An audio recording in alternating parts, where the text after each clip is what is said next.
사랑과 은혜가 풍성하신 하나님 아버지, 새날 새 아침 잠에서 깨어나 가장 먼저 주님을 뵐 수 있음에 참 감사합니다. 무더위와 삶의 무게에 지쳤던 몸과 마음이 지난밤에 주신 쉼의 시간 속에 피로를 풀고 이제 힘차게 주님 앞에 나올 수 있으니 모든 것이 주님의 은혜입니다. 오늘도 새 희망으로 시작하는 저희 모든 성도들의 오늘 하루에 한없는 은혜를 더하여 주옵소서.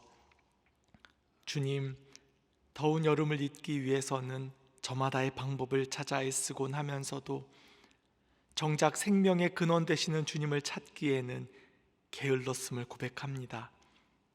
목마른 영혼에 주시는 영원한 생명수 샘물을 마다하고 단지 육체의 갈증에 해갈에만 집착하였던 저희를 불쌍히 여겨 주옵소서.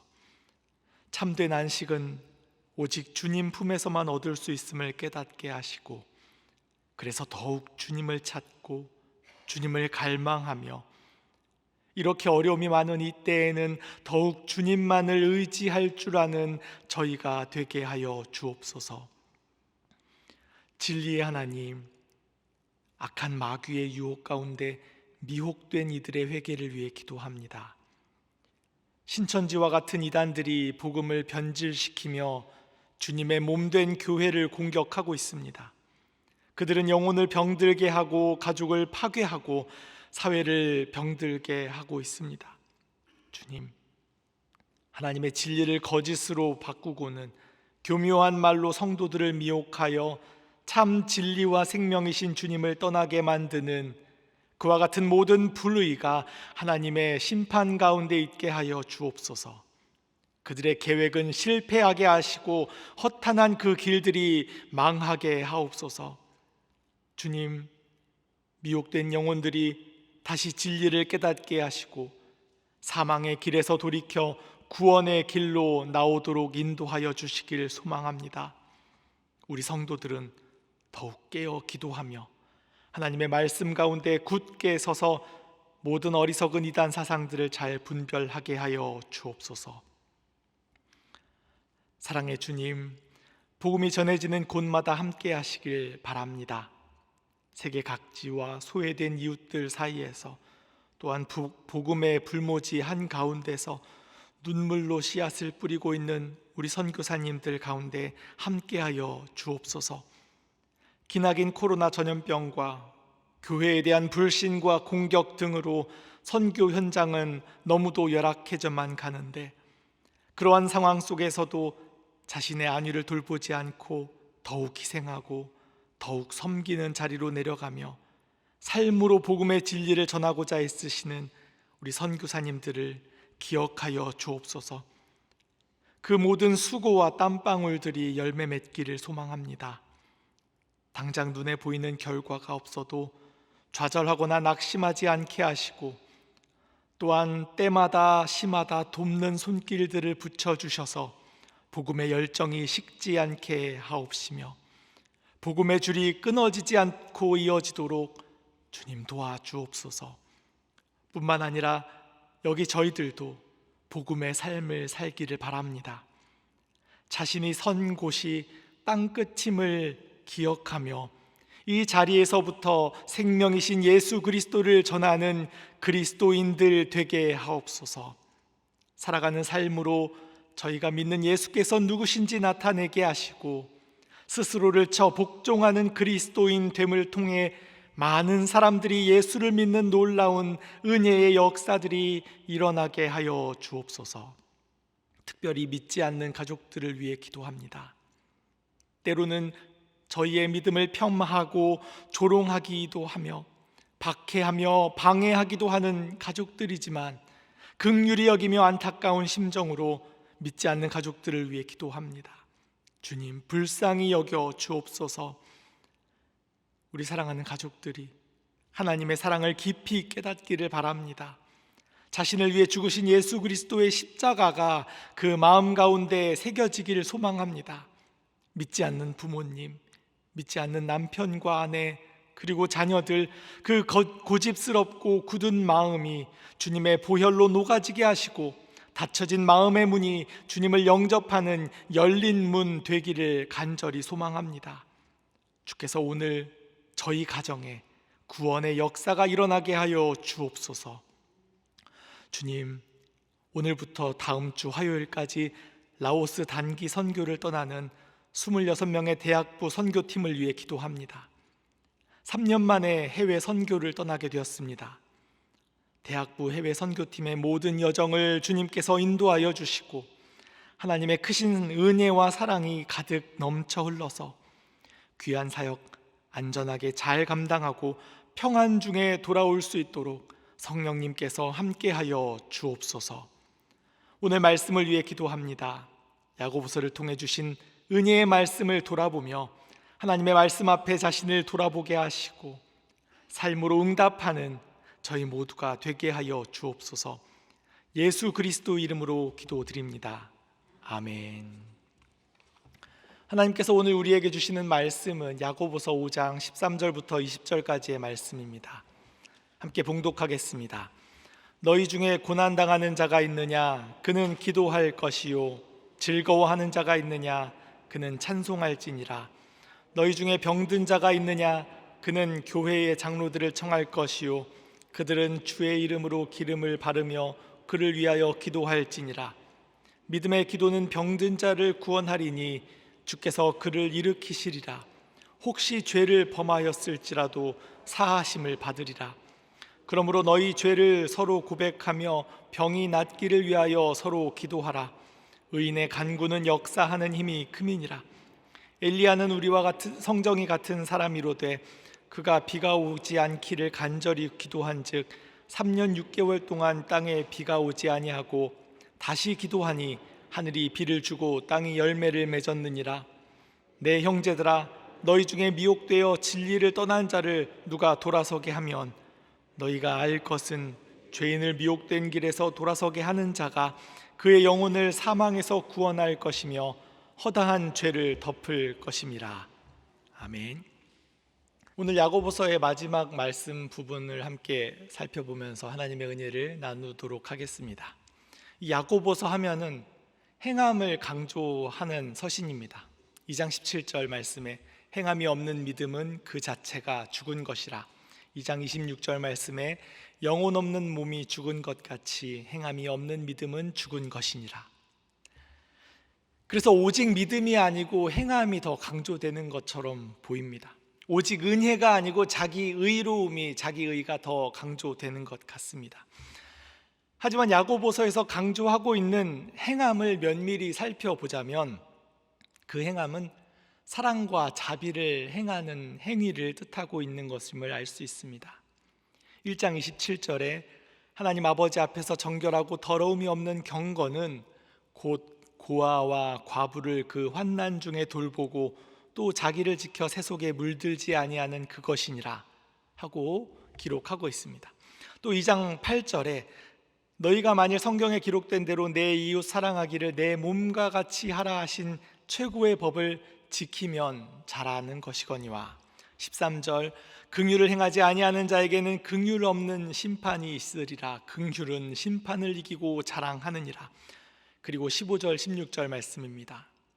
만일 형제나 자매가 헐벗고 일용할 양식이 없는데 너희 중에 누구든지 그에게 이르되 평안히 가라, 덥게 하라, 배부르게 하라 하며 그 몸에 쓸 것을 주지 아니하면 무슨 유익이 있으리요. 이 헐벗은 형제 자매에게 말로만 하지 말고 실제로 그 필요한 것들을 채워주라 하고 말씀하면서 그리고 나서 17절에 행함이 없는 믿음은 죽은 것이라 하고 말씀하고 있는 것입니다. 3장 17절 18절 말씀입니다. 오직 위로부터 난 지혜는 첫째 성결하고 다음에 화평하고 관용하고 양순하며 긍휼과 선한 열매가 가득하고 편견과 거짓이 없나니 화평하게 하는 자들은 화평으로 심어 의의 열매를 거두느니라 하고 기록하고 있습니다. 야고보서는 이미 믿음 가운데 있는 사람들에게 이 믿음에 합당한 의의 열매를 거두어라, 보여달라 하고 행함을 요구하고 있다라는 말씀입니다. 이와 같이 야고보서에서 말하고 있는 사랑과 자비의 행위, 곧 서로를 향해서 또 이 공동체를 향해서 서로 사랑과 자비를 베풀고 그러한 모습으로 행위의 모습을 보여달라 하는 그러한 눈으로 오늘 말씀 마지막 결말 부분을 함께 살펴보겠습니다. 먼저 오늘 본문 5장 13절 말씀을 다시 한번 읽어보겠습니다. 너희 중에 고난당하는 자가 있느냐? 그는 기도할 것이요 즐거워하는 자가 있느냐? 그는 찬송할지니라. 먼저 이 13절의 내용을 개인에게 주는 말씀으로 읽어보겠습니다. 고난을 당하고 또 반대로 또 좋은 일, 즐거운 일을 당한 사람, 이 각각 서로 다른 상황입니다. 하지만 이에 처한 사람들이 동일하게 해야 하는 일이 있습니다. 그것은 바로 고난이든 즐거운 일이든 이 모든 일을 가지고 다 하나님 앞에 나아오라라는 것입니다. 여기서 이 고난은 시험을 당하는 것과는 구별됩니다. 야고보서에서는 시험에 대해서는 엄밀하게 구별합니다. 1장 13절 14절입니다. 사람이 시험을 받을 때에 내가 하나님께 시험을 받는다 하지 말지니 하나님은 악에게 시험을 받지도 아니하시고 친히 아무도 시험하지 아니하시느니라. 오직 각 사람이 시험을 받는 것은 자기 욕심에 끌려 미혹됨이니. 그래서 고난은 자신의 이 죄된 본성, 이 욕망, 욕심에 의해 당하게 되는 그러한 어려움, 시험과는 구분되는 것입니다. 그리고 아마도 이 고난은 자신의 힘과 능력으로는 도저히 감당할 수 없는 어려움일 것입니다. 그렇다면 이 문제를 가지고 할 것은 오직 유일하게 할 수 있는 것은 기도입니다. 찬양 가운데 혹시 기도할 수 있는데라는 찬양 알고 계십니까? 기도할 수 있는데 왜 걱정하십니까? 기도하면서 왜 염려하십니까? 이 고난을 당한 사람, 자기 힘으로 감당할 수 없는 어려움을 당한 사람, 그들이 할 수 있는 오직 한 가지 일은 하나님을 의지하는 것밖에 없습니다. 그런데 그 하나님을 의지하는 것이 적은 일이 아닙니다. 전부입니다.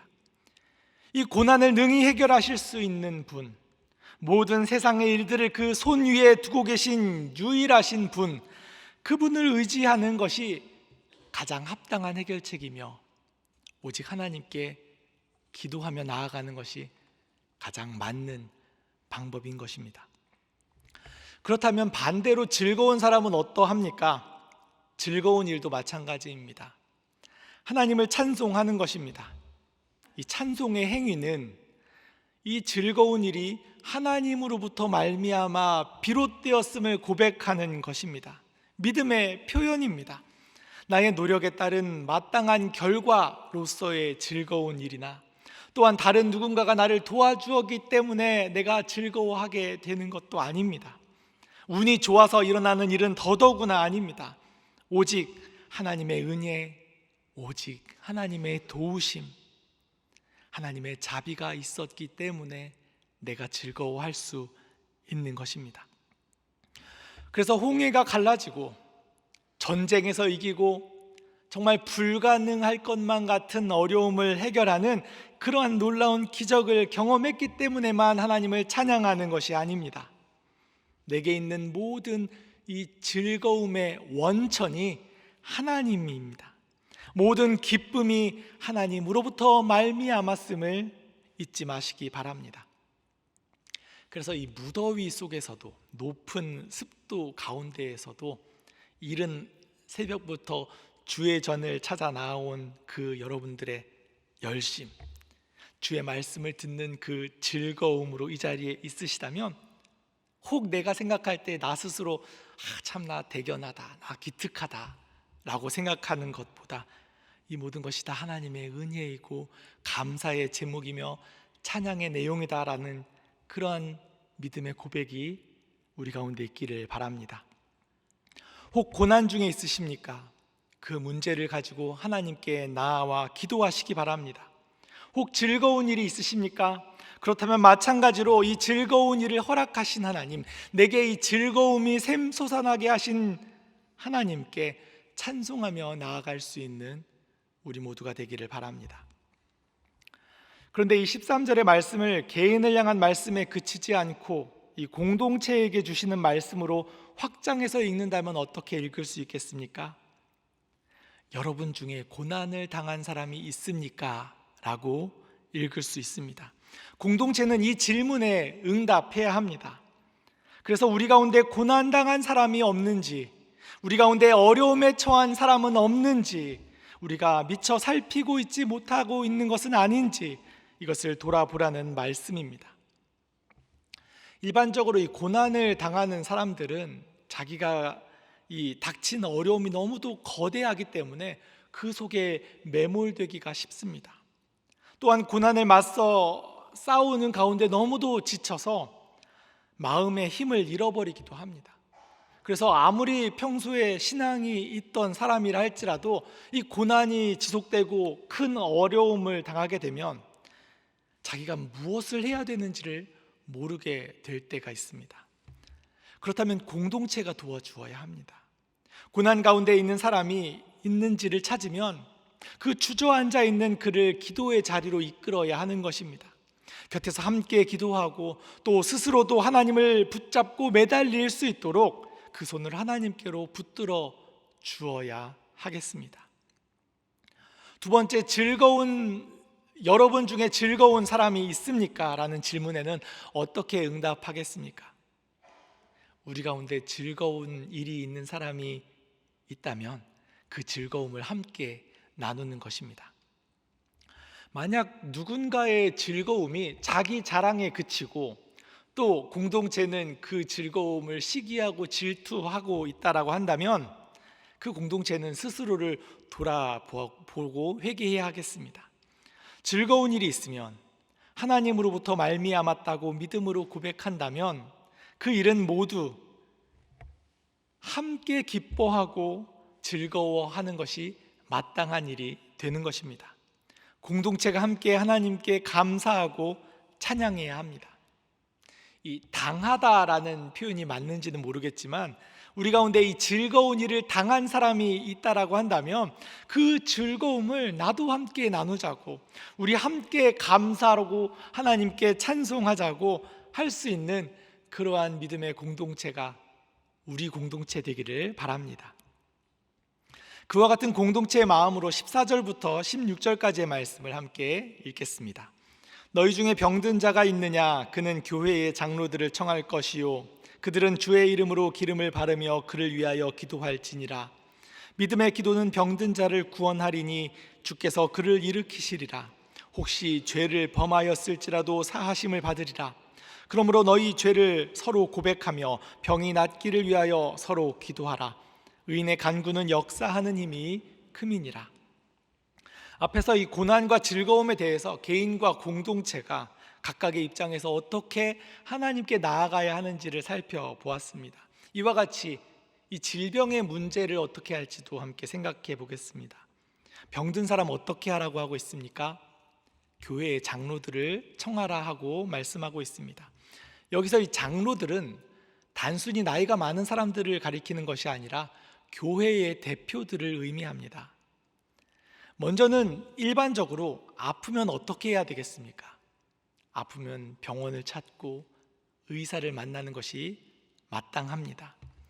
그런데 대신 교회의 장로들을 찾으라 하는 것처럼 보입니다. 하지만 그렇다고 해서 정말 병원을 가지 않고 진료를 받지 않고 교회의 장로들만 청하고 기도만 하고 이렇게 하라는 뜻으로 읽어서는 안 되겠습니다. 중요한 것은 어떤 의료적인 치료 행위를 다 거절하고가 아닙니다. 자신이 소속되어 있는 이 교회 공동체에 자신의 아픔을 나누고 공유하라라는 뜻입니다. 사실 이 병에 걸렸음을 숨기게 되는 이유는 뒤에 나오는 이 죄에 대한 언급이 있기 때문입니다. 이 병이 걸린 것이 죄의 원인인지 아닌지는 분명하지 않지만 그런 것처럼 보일 수 있기 때문에 병에 걸린 것을 숨긴다라는 것이죠. 그래서 혼자 끙끙 앓게 됩니다. 하지만 그럼에도 불구하고 숨기지 않고 나의 병 걸림을 함께 공유할 수 있는 공동체 되어야 하겠습니다.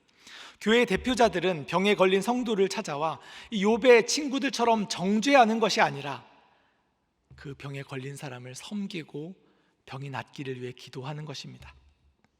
이 기름을 바른다라는 것은 어떤 치료의 목적이 있는지는 분명하지 않지만 마가복음 6장 13절 말씀에 많은 귀신을 쫓아내며 많은 병자에게 기름을 발라 고치더라 라는 말씀이 되어 있습니다. 예수께서 제자들을 파송하셨을 때에 이와 같이 치료의 행위 가운데 기름을 바르는 일이 있었음을 알 수 있습니다. 그리고 이 기름 부음은 하나님의 은혜가 임하는 것을 상징하는 것입니다. 그래서 기도와 함께 기름 부음이 이루어졌다라는 것을 알 수 있습니다. 병든 자의 질병은 육체의 질병일 수도 있고 마음의 질병일 수도 있으며 그리고 영적인 문제일 수도 있겠습니다. 말씀에서는 이 병든 자의 구원의 문제를 다루며 병의 근원이 되는 죄의 용서에 대한 언급이 나오고 있습니다. 그래서 죄를 용서받는 것이 다른 이의 중보를 통해서 일어난다기보다는 이 16절의 말씀을 근거로 해서 이 시간에 죄의 고백이 이루어지게 되는 것이고 하나님의 용서와 자비와 은혜를 함께 구하는 기도의 시간으로 만드는 것을 의미한다라고 이해하면 되겠습니다. 그래서 병의 치유에 방해가 되는 모든 죄를 회개하여 용서를 받고 몸과 마음이 그 영혼이 깨끗하게 되는 의식의 시간으로 갖는 것입니다.